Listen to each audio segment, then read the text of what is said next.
Hi Capricorn, welcome to your forecast for the year ahead. This is for all Capricorn sun, moon, and rising. Keep in mind that the rising sign is actually the strongest indicator, so watch for your rising sign first, then the sun sign, and then some people also resonate with their moon sign. However, it's usually more internal and subjective.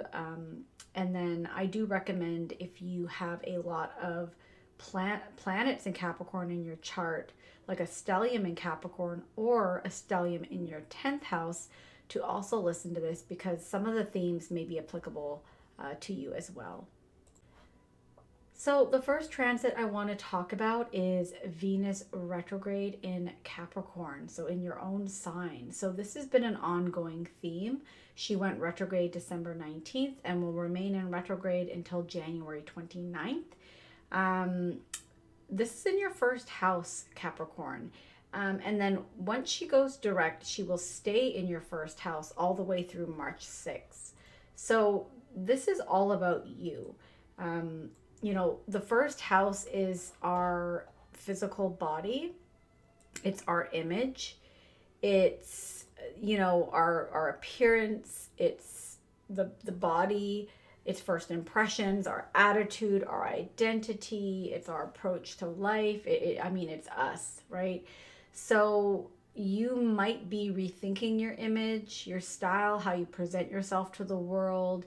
You might be reevaluating your identity. Has it changed?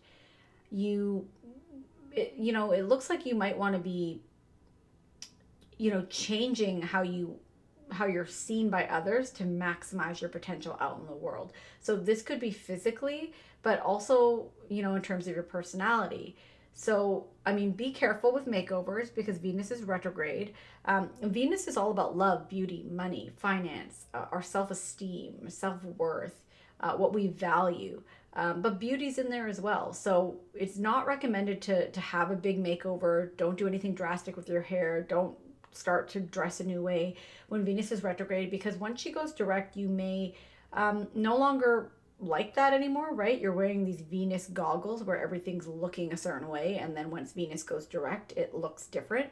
It could also just be that there's things that are going to happen that you can't foresee. So maybe you buy all these business clothes because you have this, corporate job, and then in the next few months, once Venus goes direct, you end up working at a totally different place or working for yourself where you don't have to wear clothes like that. Could be something like that. And just also if you're doing anything drastic, like if you have long hair, I wouldn't cut it short. I've even heard of people who, get the same hairstyle over and over again, and even sometimes on the Venus retrograde, it just doesn't turn out. So just be very mindful about that. It sounds superficial, but appearances can be a lot, and you're realizing this in some form. Maybe you're someone who has never put that much time and effort into your appearance, and now you realize that when you do, it makes a difference. You notice how people respond to you, or maybe how you feel. Maybe you want to lose weight or gain muscle, change the way you walk into a room. If you're someone who wears flats, maybe you want to start wearing heels. So, that's something safe to experiment with because it's, low stakes and you can easily revert back. But I wouldn't go out and buy, $3,000 worth of, heels. It's a really good time to almost make a vision board of the image you want. So take photos of hair ideas and styles and makeup. Makeup you could experiment with too, of course. But again, if you're buying this stuff and it costs money, are you okay to lose that money if this look doesn't last? So take photos, make, a new image vision board. This is almost like a new you in the making. Another aspect of this is self-esteem with Venus there. And of course, the first house is self. So this is self-esteem in relationship to how you look, like whether you're happy with this. Are you happy with the way you look? Does something need to change about the way you look? More likely it's about the way you perceive yourself that needs to change. So it's really a good idea to work on self-esteem through therapy, a lot of self-care, looking after your body like it is a temple, because it is, to reassess what beauty means to you, and then act after Venus goes direct. Make those changes once Venus goes direct. March 6th, you're going to have a very clear idea of who you are and what changes you want to make, or, you might have already made them at that point. So the other thing is just love in general, your identity and relationship to your partner, right? If you have a partner, or to partners if you're dating, that may be coming up for review because Venus does rule love. So these are just, a few things. Of course, there's much more, but I can't cover everything. So I hope that kind of gave you a good idea. If your self-esteem has been feeling a bit, low, just know that that's Venus retrograde and it's temporary. The next thing I want to talk about is Jupiter. So Jupiter has moved into Pisces, and it's kind of a big deal in the astrological community. Jupiter in Pisces is at home, so he can do his best work. It's kind of like when we're at home, right? We're more comfortable. We can be ourselves, and that's how Jupiter feels in Pisces. So he can do what he does best. He likes to expand. He likes growth. He likes to bless us. And this is, Jupiter has been in Pisces since the end of 2021, and he's going to stay here all the way through May 10th. Then he's going to dip out and head into Aries, and then head back in to Pisces on the 28th of October and stay through till the 20th. So let's talk about Jupiter and Pisces first, and then we'll talk about Jupiter and Aries. So Jupiter and Pisces for you right now, all the way through May 10th, is in your third house. So you are going to see luck, expansion, and growth in all third house topics and matters. So the third house is the mind. It's, the lower mind. So the details, the thinking, the logic. It's any form of communication, whether verbal, through media, social media, text, email, blogging, writing, editing, publishing. Publishing is usually in the ninth house, so we'll say editing. It's siblings and all relatives that are not your children or your parents, so cousins, aunts, uncles. It's your community, your neighbors. It's early education, so this is really important for people who are teachers. So early education, I believe it goes all the way up to about high school before it switches over to the ninth house.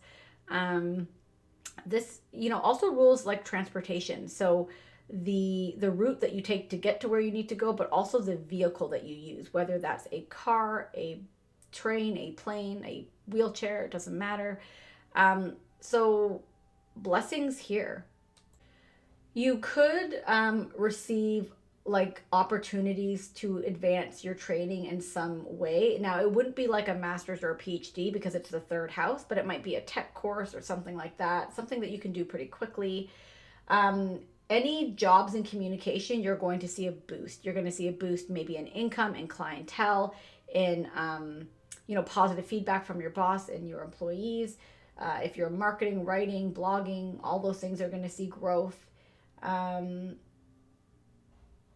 If media isn't important to you, it might become important to you over this transit. I forgot to mention the third house is also short distance travel. So you might actually do a lot more of that, and maybe for pleasure. Even if it's not for pleasure, you would benefit, and there would be blessings on these trips. You could also benefit, whether just, happiness or financially, through third house people. So siblings, cousins, aunts, uncles, your community, your neighbors. It could be anything from someone knows someone who gets you a job, to they help you build clients, to they introduce you to a course that changes your career. There's so many ways that this can manifest. So if you get offered something through one of these people, definitely look into it, take them up on the offer, because there could be long-term positive implications for you. You're also going to just want to learn. The third house is like a Gemini house, and Gemini loves to learn a little bit about everything. So you might just be more hungry for more knowledge, not in like the ninth house way, like a Sagittarius, but more in like you might flit around, and one week want to study this and the next week be into that. So I encourage you not to make any huge commitments when it comes to studying things, because there's just gonna be so many ways, and I have a feeling that you're gonna absorb this information in multiple platforms. So maybe you're reading books or articles, or there's seminars that you can go to, or there is a quick training you can do. It won't be just one thing. I think there'll be multiple streams of knowledge coming your way. And also your communication is set to, you're going to benefit from your communication. So maybe you have a message to send out there. Maybe you're going to write a blog that's just going to blow up and become like a huge thing in social media or go viral, as they say. Maybe if you're an editor, you're just going to really do well in these areas. Marketing as well. If you don't do lectures, you might do well at those, or if you're a teacher, lectures will go really well. Yeah, overall it's really good. I mean, I guess Jupiter in excess could just lead to overwhelm and maybe some anxiety and nervousness, or maybe feeling like you know everything and not being very curious. But I think the downfall to this one is just to overwhelm yourself with too much. So just keep that in mind. But overall, it's a wonderful transit for all these third house matters. If you need a car too, I mean, keep in mind Venus and Mercury retrogrades, but you could get a really great deal on a car, or this car would just somehow bless your life. If you are a teacher in early education, you also will do very well. So that's all the way through May 10th, and then Jupiter is going to dip into Aries from May 10th to October 28th, and this is in your fourth house. So again, expansion, good luck, good fortune in all these fourth house matters. So the fourth house is home, family, real estate, property, domestic matters, your parents, primarily the mother. It's your roots, your lineage, your foundation. What else is here? Your childhood psychology is here. And yeah, so Jupiter here, you could buy a new home. Your family could be expanding, whether because you're having a baby or bringing someone new into the family, or because someone else is. There's just more family harmony. So I know with COVID, a lot of families have been separated. So maybe this is the time where you reunite with your family in some way. You're just going to enjoy domestic matters more. So maybe you're spending more time at home. If you want to buy a house, this would be a great time. If you're in real estate, you're going to see a boom in your clientele and sales. If you have any healing to do from childhood, it may come up, right? So Jupiter might expand it, but ultimately so that you deal with it. My experience with Jupiter in the fourth was I had some of the home and family stuff, but I also had this aspect as well. Healing with the mother can happen, and just all property matters will go well. So if you own property, if you're a property manager, if you work in any area in home improvement, home design, like everything, these matters are just going to go really well. So that's that in a snippet, and that is basically a snippet of what 2023 will be like for you. The next transit I want to talk about is Saturn. So Saturn has been in Aquarius for quite some time, since March of 2020. So this is a long-term transit. He is in your second house of earned income and will remain there until March of 2023. So Saturn is the opposite of Jupiter. Where Saturn expands, where Jupiter expands, Saturn restricts. Saturn makes us work very hard. Saturn causes delays and is the father of time. So sometimes things just take time and we have to be patient. Saturn also is karma and consequences. So the second house is all about the money we bring in. It's our income, our values, our material possessions. It's a very physical house. So basically when Saturn's here, finances are up for review. Saturn will be testing your foundation of how you bring in money, how you spend, how you save, what is your relationship with your material possessions, what do you value, how is your self-worth tied into what you make, and if there's any weaknesses, he's going to show them. So if you are bad with money, this might be a stressful transit, but ultimately it's so that you fix those cracks and become more financially stable. You're probably not going to gain huge amounts with Saturn here, because Saturn doesn't usually just throw gifts at us, but you're able to slowly build your financial foundation and build habits that will be like lasting for a lifetime. For some, there could be a financial loss and a need to rebudget due to that loss, maybe a pay cut or something. And as a result, that would make you reassess your values and your attachment to your material possessions. You are being forced to understand the connection between your self-worth and your net worth. So if you're someone if you're someone who is working so hard and not seeing results, don't give up. Saturn can make us feel like what we're doing isn't working, and it can be really discouraging at times, but just keep trekking. That's what Saturn wants, and you soon will see those rewards.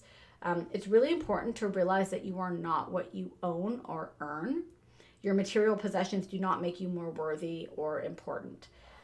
As you rebuild your self-esteem, you may notice I can't talk, Mercury retrograde, I tell you. As you rebuild your self-esteem, you will notice your earnings increase, but it might not be that apparent until Saturn leaves. So, you're going to have to be patient here. But if you do the work that Saturn wants, if you're responsible with your money, if you're patient and conservative and you're not, impulsively spending, this can be a really wonderful placement to, make a good savings and even, buy some material possessions. But my experience of Saturn in the second, I was quite young, so I didn't have any of those, and it was rough, right? I didn't have a job. My self-esteem was on the floor. I really struggled financially, but I'm grateful looking back now because I have never been in that situation since, and I am much better with how I manage my money. So overall, Saturn's going to want you to be sustainable in how you're bringing in income and how you're spending. So that's that. The next transit I want to talk about is your Mars. So Mars is heading into Aquarius as well, March 7th through April 14th in your second house. This is a very quick transit, but I felt like it was notable just because we have Saturn already in the second house, which is a malefic planet. And then Mars is also a malefic planet. So malefic planets tend to be, they're not as easygoing. They can cause us some strife and some challenges if we don't know how to utilize the energy. So I wanted to let people know about this so that you can better utilize the energy and make it work for you. So I would mark on your calendar March 7th through October 14th. There will be a strong emphasis on your second house. So all the stuff we just talked about. Let's talk about the positives first. So Mars is very ambitious. Mars is motivated. Mars has energy. Mars is charismatic. He's driven. Like he's just, if something needs to get done, Mars will get it done.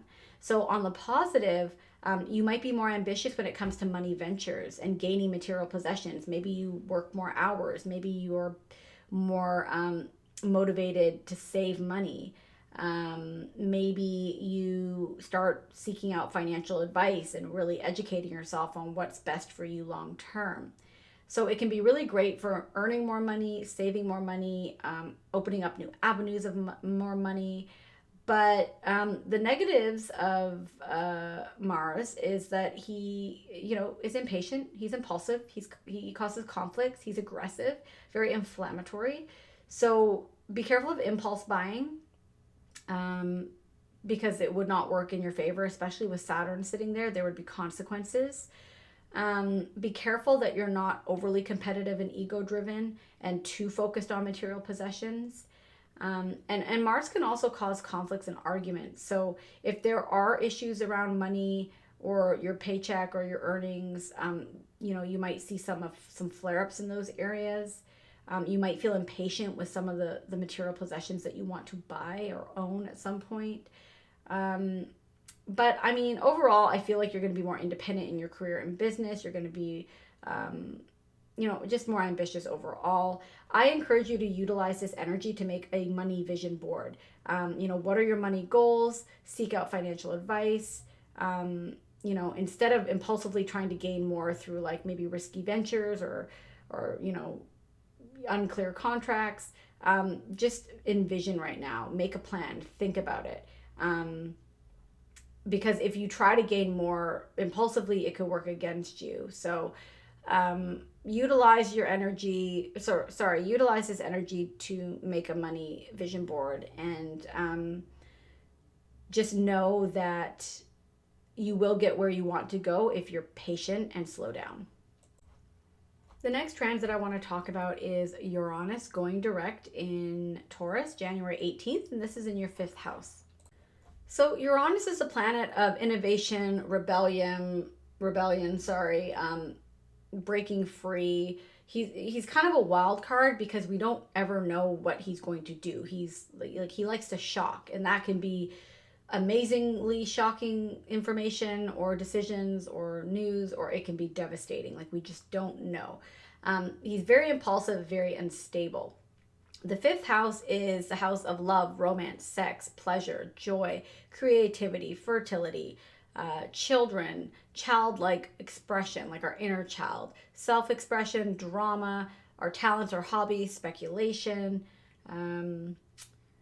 What else did I say here? I think I covered a majority of it. It's a pretty fun house. So Uranus here can make you just suddenly break out of limiting lifestyles, beliefs, so you can have more fun, more joy, more freedom, more pleasure. But just be careful here because you might shock some people. There could be shocks in any of these areas. So romance, love, children, fertility. So, I mean, if you don't want children, be very, very careful because this is like an energy of an unwanted pregnancy. There could be sudden shocks in romance, like maybe you date someone who's very different from your type. You might have fluctuations in your dating life.